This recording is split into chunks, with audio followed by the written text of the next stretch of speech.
Hey, what's up everyone? Square Enix has officially confirmed that on January 22nd, 2026, a brand new patch is landing for both the PS5 and PC versions of the game, bringing with it a bunch of new features that were originally meant for the upcoming Switch 2 and Xbox Series XS releases. Basically, it's a quality of life overhaul that gives players a whole new way to experience Cloud's journey. And for longtime fans, it's a mix of nostalgia, convenience, and pure power fantasy all wrapped into one. So here's what's going on. The developers are calling this update Streamlined Progression, and that name makes total sense once you hear what it does. This isn't a small bug fix or some minor performance tweak. It's a set of optional gameplay boosters designed to make your playthrough a whole lot smoother and faster. Think of it as Square Enix giving you the keys to the kingdom.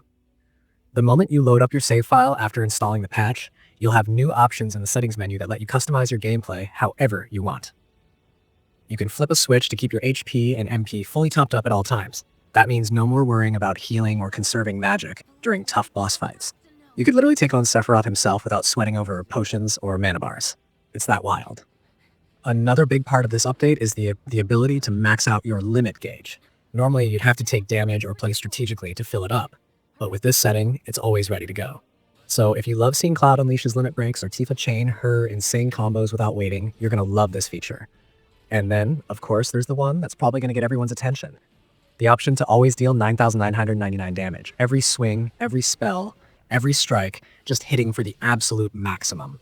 It turns every battle into a quick and satisfying burst of destruction. You'll shred through enemies that used to give you trouble, and while that might sound overpowered, it's completely optional.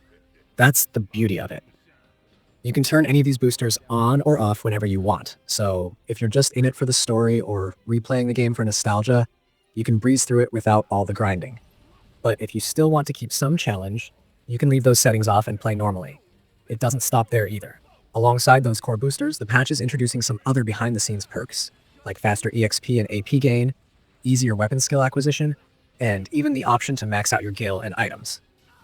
It's almost like the developers wanted to create a built-in cheat mode, but without calling it that.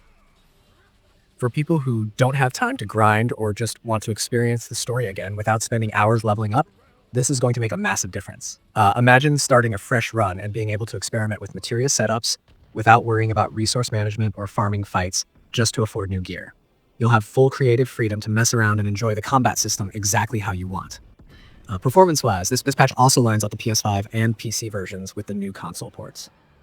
That means whatever visual and stability enhancements the Switch 2 and Xbox Series XS versions are getting will now be reflected here too.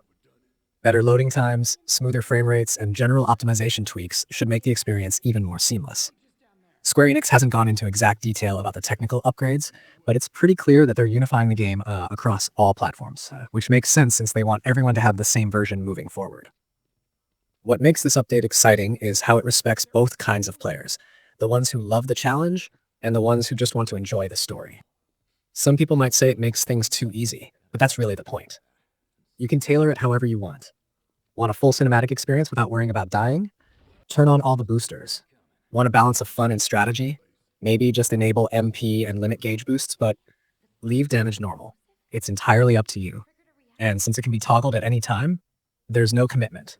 You can switch it off before a boss to feel that classic tension, then flip it back on if you just want to cruise through a chapter.